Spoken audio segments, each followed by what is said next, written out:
Hello and welcome to Audiobook Connection, behind the scenes with the creative teams. I'm Becky Parker-Geist and I'm your host.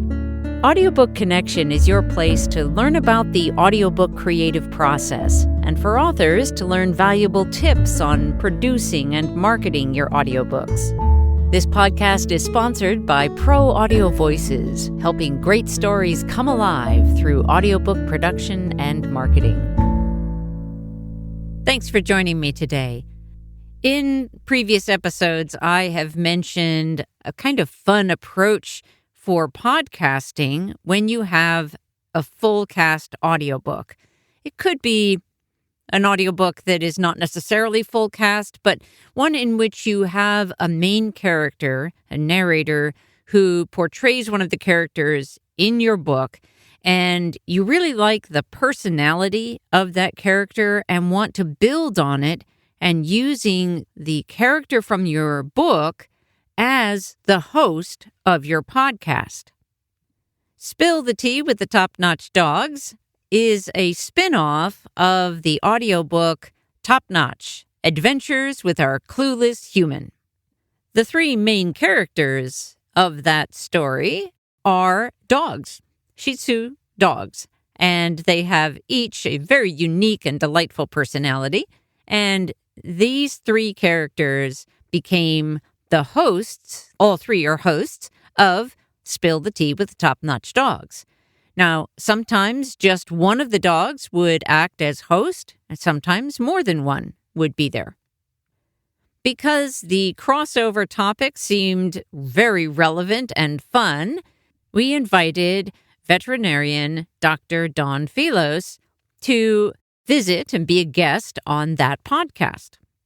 Dr. Dawn's book, Tales of a Pet Vet, is also available on Amplify Audiobooks, as is Top-Notch. And I want to share this episode here on my podcast with you really as an inspiration for a way that you can potentially, with your, the assumption that your content is appropriate for this and that you would like to have a podcast, here is an example of a way to do it. While the questions that were used in the interview by the host/character/actor were scripted out by the owner of the podcast, that was enough to give the people who were doing the podcast the framework, and then we were able to work with the flexibility, the flow of conversation based on that structure that was provided. We're going to skip past the intro for the podcast and jump right into the main content. And I hope that you'll enjoy this episode of Spill the Tea with the Top-Notch Dogs. Hi, Dawn. Hi. Thanks for having me. Of course. I'm so excited to have you on Spill the Tea with me. How are you doing today? I'm doing very well, thank you. So, I'm wondering, you've had experience with a lot of different kinds of animals, haven't you? Monkeys and dogs and cats and birds, but dogs are your favorite, right? Right? Yes. I say if I had to choose a spirit animal, I would be a dog. While I love my cats, I think I'm a dog at heart. And my personality is probably more dog-like than any other creature. I think that's a good choice. I clearly think that dogs are the best, far better than cats. But really, all animals are great. They're all important. They are. I mean, you've read my book, and certainly I grew up and have treated so many dogs and cats and pigs and so forth. We even had a pet monkey. We had birds. So we relate to them differently, but they're all wonderful as pets and they enrich our lives in different ways. So I certainly have had favorite or lots of different favorite patients and species, really across the board. I mean, I've had affectionate rats and ferrets and parakeets, even some iguanas. So I think that I understand, while it might not be everyone's personal choice, that to each his own, but there is a pet for every person and every species. So I don't discriminate on what the definition of a pet is. Absolutely. I wish I could have a pet. But I know you mentioned the monkey. I remember reading about the monkey in your book, Tales of a Pet Vet. So you said the monkey's name was Willie the Woolly Monkey. And I was thinking about how he didn't have any monkey friends.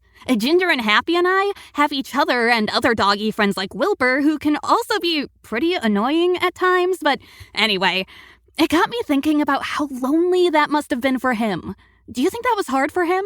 I think about that, and I do have to say, I love how you and Wilbur did kind of, you all did come to sort of your friendship somewhat evolved. And I see that often, because not every pet does well, or dog does well in a house with lots of other dogs, or cats in particular. So there are some pets that really probably prefer being in a single pet home, but I do think that the majority of dogs and cats really would prefer to have other companions, whether they live with them or their playmates that are their species, or in just another species. Like dogs and cats can be the best of friends, and sometimes they almost are because of their differences.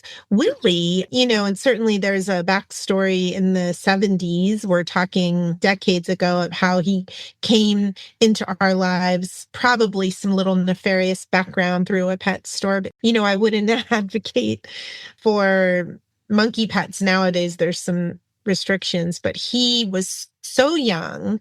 And I think about that he imprinted on my parents as his parents and us as his siblings. And my younger sister, would fight with him like they were equals. They would fight over ice cream and different things.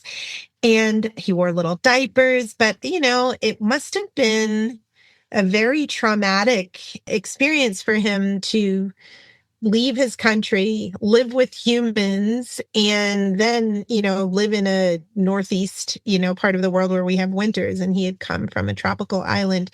I think he probably would have been very happy to have another monkey. I cannot imagine our home. I have pictures of him hanging off the curtains. So yeah, I really do think for the most part, having animal companions, while they are dogs and cats love us and we them, I think it's ideal for them to have another dog, for example. And so playmates and different things can sometimes substitute for that. And so I think what you have with Happy and Ginger, I think that's perfect. And you all get along. When that's not the case, it's a problem, but most of the time it is. I mean, we usually get along. Exactly. I know I always like being around Ginger and Happy all the time. I love having company all the time, but I know you said that some people don't. I guess I don't really understand that. Can you talk about that more? Yeah, I would say that just, with people, some people are introverted and they really value their alone time, and others are extroverted and they just constantly want to have a companion or someone to share meals and playtime with. And so I do think that there is a percentage of dogs that might just want all the attention given to them in a household, or cats. And I've seen this many times where they're actually happier alone and then they get a companion. And sometimes, there's another dog brought into the home, or more commonly a cat, and they are just really never liked to relinquish their role as top dog or top cat in the house. And so part of it is personality, part of it is just being sort of shy and introverted. And so there are some households where that is the perfect situation for a dog or a cat or a guinea pig. But so it really does vary with the personality of the dog or the pet.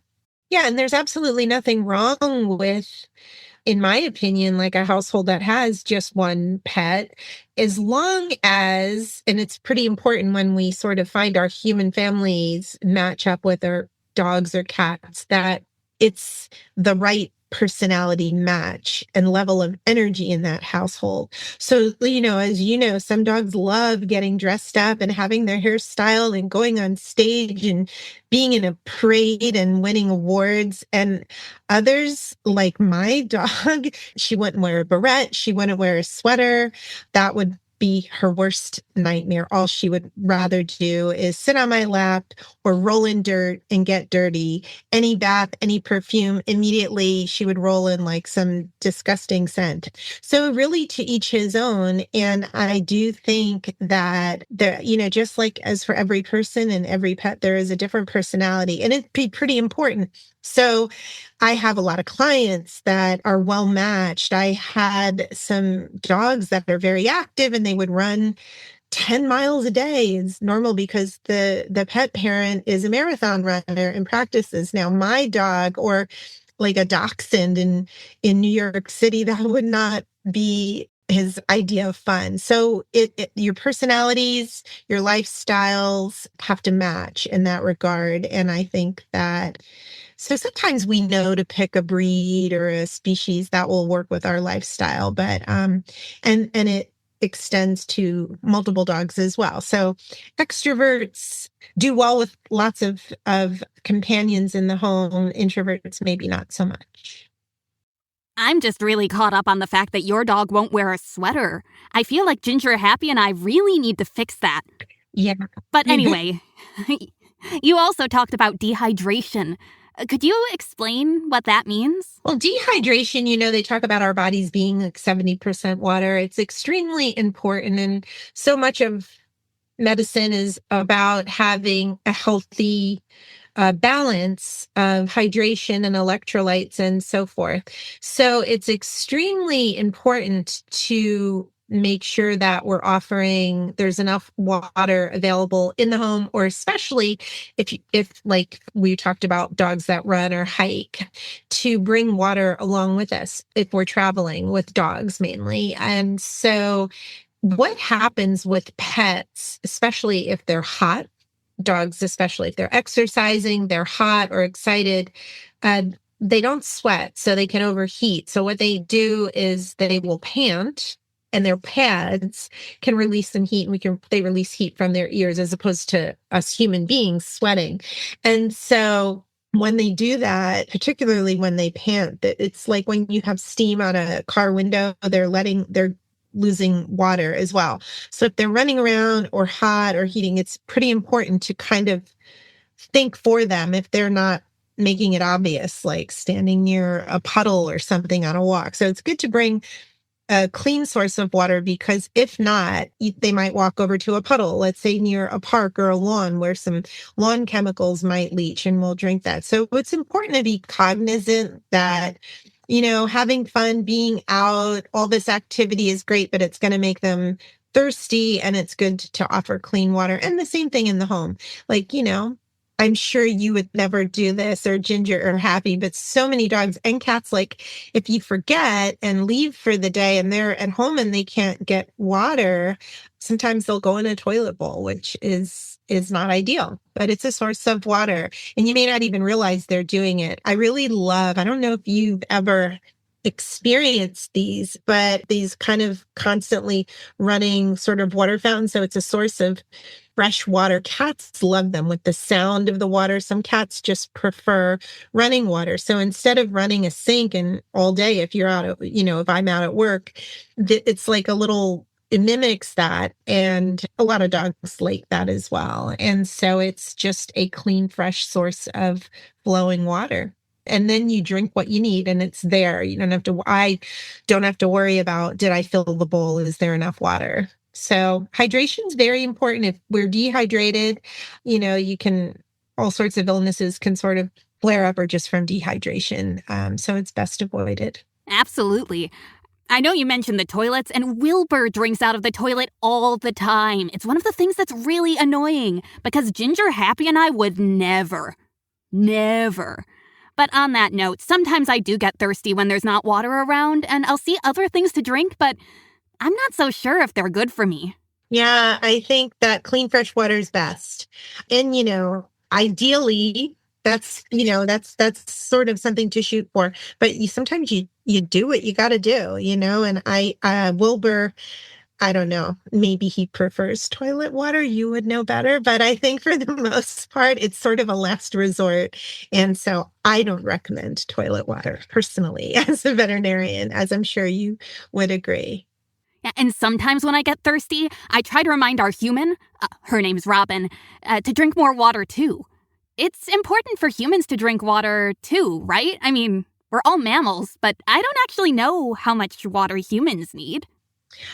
I mean, it really just, as with dogs, it depends on your level of activity, because if you're out running 5 miles, you're going to be significantly more thirsty if you're sweating. So it's a question of how much you're bringing in and how much is coming out. And I won't talk a lot about kidneys, but they're these organs that's their job to say, what's coming in, what's going out, and we want to keep in the middle at this percent.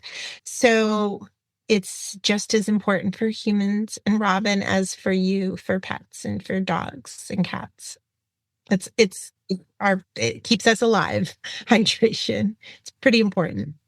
That's so good to know. And our listeners might like to know more about your book, Tales of a Pet Vet, Stories from the Clinic and House Calls. Could you tell us more about that? Sure. Yeah. So my book came out October 2024, and it's a memoir, but it's what I call a hybrid memoir. And it is a combination of a little bit about me, what got me to this point as an animal lover. And then through my career, and it, quickly became about so many of my patients and their families that I met and got to treat and grew to love. And so it's one part, it's very funny. There's a lot of funny stories. It's mainly stories with information to drive the stories. So it's kind of one part, I describe it as Marley and me kind of humor, then a kind of behind the scenes into being a veterinarian and kind of how it is for us, and the lovely parts and the really kind of gross stuff and all the challenges. And another part, it's sort of like, I don't know if you've ever watched All Creatures Great and Small, these books about Dr. James Herriot, which is sort of older stories. And it's sort of like that modern day, because I had a house call practice for the last 10 years. And so I worked in the clinics, and then I eventually decided to work in house calls and got to meet my patients where they live and where they sleep and really get to know them and their families, which for me was perfect. And so, in my book, you can read it as paperback, ebook, or there's a very fun audio version if you just prefer listening, which I do quite a bit. And so I really got a chance. I feel that this is a book for people that love pets, animals, and anyone who's a pet lover will kind of relate to so many of these stories. That is the universal experience as pet parents or pet lovers that we have. And so I'm glad you enjoyed it, and I hope that other pet lovers will read it and enjoy it as well. I saw my human getting the audiobook off of bit.ly/petvetstories. And she used a code and got 50% off. And that code was Dr. Dawn 50. That's DRDAWN 50. And that's on Amplify Audiobooks, just like our Fullcast book is. Top-notch dogs, adventures with our clueless human. But you seem like a human with lots of clues for us all. I sure hope so. I mean, I have been an animal lover my whole life and an animal doctor for 32 years. So I like to think this would be what I'm most interested in, but probably as a bit of I know about this more than anything else. Put it to you this way, I'm a better veterinarian than I am a cook. We will keep that in mind if we're ever at your house. But I hope that if I ever have to go see a different vet, that Robin brings us to you. Thanks so much for spending this time with me on Spill the Tea with the Top-Notch Dogs. It was really fun. And yeah, I do hope that one day I will meet you and Robin. And it was really fun talking to you. Thank you for having me. Bye. If podcasting is something that you have considered or are eager to get into but not sure where to get started or how to get started, the Pro Audio Voices team is here for you.